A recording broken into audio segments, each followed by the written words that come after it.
Hai guys, jadi sebenarnya kita minggu kemarin, kita tuh 2 minggu yang lalu sebenarnya kita tuh udah bahas bagaimana cara menyikapi mulut-mulut usil yang tanya kapan kawin, kapan punya anak, kapan hamil lagi dan lain sebagainya gitu. Tapi kita akan bikin um, reading lagi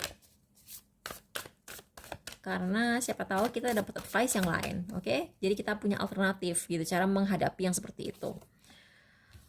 Mizan gitu, the Nine of Staffs.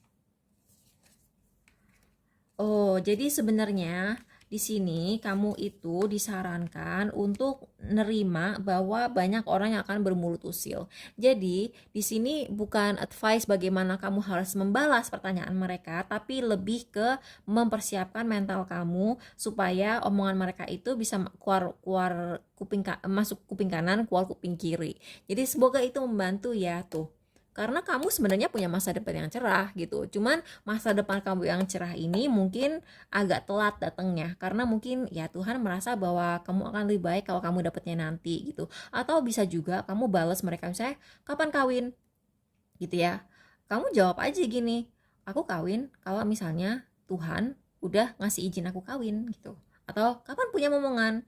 Ya nanti kalau dikasih sama Tuhan. Makasih ya udah nanya, tapi kita kita mau terima apa aja yang dikasih sama Tuhan. Jadi kayak bikin mereka kayak ngerasa oh my god, gue nanya-nanya begini kayak udah lancang sama Tuhan gitu. Jadi kayak tekankan gitu bahwa pertanyaan mereka tuh lancang sama Tuhan gitu. Karena kayak gitu ya bisa sih disusahin sama manusia gitu. Cuman kalau emang belum waktunya mau gimana lagi gitu. Jadi kayak ya gitu deh. Pokoknya intinya tuh kayak fokus sama ya aku nggak bilang kalian harus bawa-bawa nama Tuhan. Tapi kan emang faktanya begitu kan. Kamu ngapain gitu kayak nanya-nanyain kehidupan orang kayak begitu. Sedangkan kasihan gitu. Jadi gini, ini kan magician ya, ini kartu usaha gitu, jadi kamu bilang aja gitu, uh, ini semua keputusannya Tuhan gitu. Dan kamu bahkan boleh lo bilang, misalnya tante kamu nih mulutnya nyelekit banget gitu ya, kamu boleh lo bilang, tante aku sedih loh kalau tante nanyain aku kayak gini, karena kita selama ini udah berusaha punya anak gitu. Kalau tante tanya-tanya kayak gini kita malah merasa tertekan gitu. Boleh loh kamu ngomong kayak gitu. Bahkan kalau kamu ngomong di depan banyak orang itu lebih baik lagi. Misalnya tante kamu nanyain kamu, mungkin maksudnya untuk mempermalukan kamu gitu. Jadi gini, kan biasa tuh kan ada tante atau bude gitu yang mungkin kamu misalnya anak laki-laki, terus dia punya anak laki-laki juga sepupu kamu gitu, terus dia kayak suka ngebandingin anaknya sama kamu gitu, terus jadi dia suka ngejatuhin mental kamu untuk membuat dia merasa lebih baik terhadap anaknya sendiri. Mungkin dia insecure anaknya gini, misalnya kamu punya tante nih ya, terus kamu cewek, terus dia punya anak cewek, terus dia kayak ngerasa anak ceweknya tuh nggak sehebat kamu, jadi dia mungkin sering nyari-nyari kesalahan kamu supaya dia merasa lebih lebih ada kan orang kayak gitu suka ngejatuhin mental orang supaya dia merasa lebih baik sama dirinya sendiri gitu kan. Oh dia cantik, gua enggak, jadi gue mau ngatain dia jelek supaya gue ngerasa cantik, ada kan orang logikanya kayak gitu. Nah kamu boleh kok bilang sama dia, bahkan lebih efektif lagi kamu ngomong di depan orang, tante jangan gitu dong gitu, dan ngomongnya sedih gitu, kayak kalau kamu sedih kamu nggak usah takut untuk menunjukkan kesedihan kamu gitu. Misalnya kamu tanya, kok kamu belum kerja sih gitu, kamu boleh bilang, tante kok ngomong misalnya om jangan gitu dong, aku juga udah berusaha nyari kerja di mana-mana. Jadi kayak nggak usah kayak ngerasa gimana gitu, kayak nggak usah ngerasa diserang atau gimana. Yang ngerasa diserang nggak apa-apa sih, tapi kayak maksudnya jangan kayak jangan punya niat kayak sok kuat, nggak usah sok kuat. Aku bilang nggak usah sok kuat, bahkan kamu malah menunjukkan vulnerability kamu, apa ya, kerapuhan kamu, kayak kamu tuh jujur aja gitu, kamu sedih ditanyain kayak begini, orang ini malah akan kelihatan seperti seperti bad guy-nya gitu loh. Nggak apa-apa, kamu bilang aja, aku sedih loh kalau tante nanyain aku kapan punya anak terus, karena aku sama suami aku udah berusaha gitu dan kita nggak dapet, kita tiap hari berdoa dan berusaha gitu. Aku sakit hati banget loh, aku sedih banget ditanya-tanyain kayak gini terus, karena aku tanpa ditanyain pun udah sedih.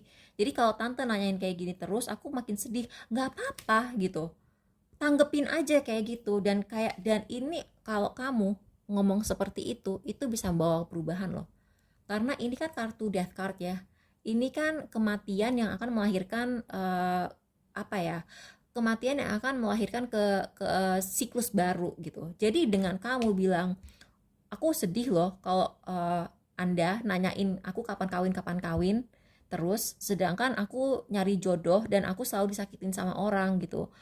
Kamu tahu aku habis diputusin sama si ini misalnya gitu. Misalnya kamu tanyain kapan sih kamu kawin, kamu bilang aja saya habis diputusin sama ini gitu, karena aku habis diselingkuhin gitu. Atau gini, atau bahkan kamu bilang gini, eh kalau aku kan udah punya pacar ya, aku punya pacar gitu, tapi orang tuh kayak aduh susah ya hidupnya tuh jadi ketika aku dulu nggak punya pacar gitu ya, aku tuh tanyain kapan kapan nikah gitu, kapan punya pacar, kalau masih jomblo. Giliran aku sekarang udah punya pacar, orang tuh kayak kapan nikah, kapan nikah, kapan nikah gitu, kayak kayak kayak capek gitu loh. Padahal kan aku pengennya nyantai pacaran aja gitu. Jadi kayak orang tuh, kalian tuh harus sadar bahwa apapun dimanapun kalian berada dalam hidup ini, entah kalian lagi pacaran, udah tunangan, udah nikah, orang tuh nggak akan berhenti usil gitu. Tapi kalau kamu bisa menyampaikan gitu, misalnya gini, aku udah punya pacar nih ya, terus tanyain kapan dia pindah ke Indonesia, kok dia masih di Prancis sih, bla bla bla bla bla gitu misalnya. Kamu boleh bilang, lo kan nggak mudah seperti itu, aku capek loh, dulu pas aku jomblo ditanyain kapan kapan punya pacar, sekarang udah punya pacar ditanyain lagi kapan tunangan, nanti kalau aku udah tunangan tante tanya lagi kapan kawin, kalau udah kawin tanyain lagi kapan punya anak satu tanyain lagi anaknya kapan 5 gitu kan.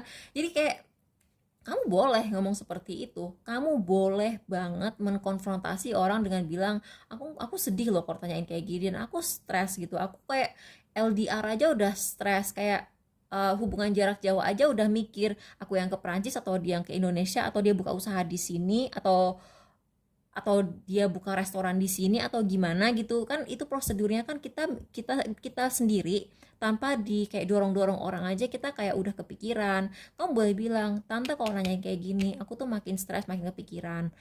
Atau bahkan kamu boleh bilang, atau tante memang sengaja bikin aku stres. Boleh loh kamu kayak gitu. Aku nggak ngomporin, tapi kalau memang tante kamu sifatnya seperti itu, ya tante memang bikin aku stres gitu, boleh dengan lembut kamu bilang kayak gitu.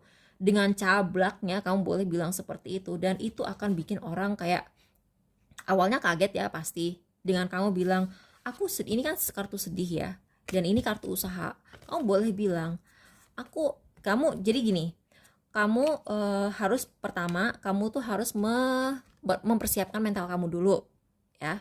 Persiapkan mental kamu bahwa budaya nanya-nanya nggak sopan ini akan terus ada.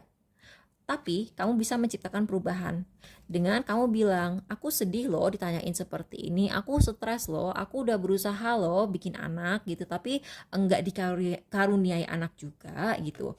Terus kamu bilang, aku udah berusaha, aku sedih banget gitu. Dan itu akan bikin orang kayak apa ya, pelan-pelan akan merubah mindset. Mungkin tahun ini kamu bilang, aku sedih, aku capek tanyain kayak begini di depan banyak orang. Mungkin tahun depan itu akan berkurang. Orang akan lebih kayak mikir 2 kali sebelum atau mungkin beberapa tahun kamu harus mengulang-ulang omongan, aku sedih loh ditanyain seperti ini, aku stres loh, aku tanpa kalian dorong-dorong pun aku udah kepikiran duluan. Kalian emang sengaja bikin aku stres atau gimana, atau sengaja bikin aku sedih, atau kayak kayak pengen pamerin keberhasilan kalian dengan ngebandingin keberhasilan kalian ke situasi aku atau gimana gitu. Nggak apa-apa gitu, mungkin beberapa tahun kalian harus mengulang hal ini kan mengulangnya siklus, tapi pada akhirnya kamu bisa menciptakan perubahan gitu.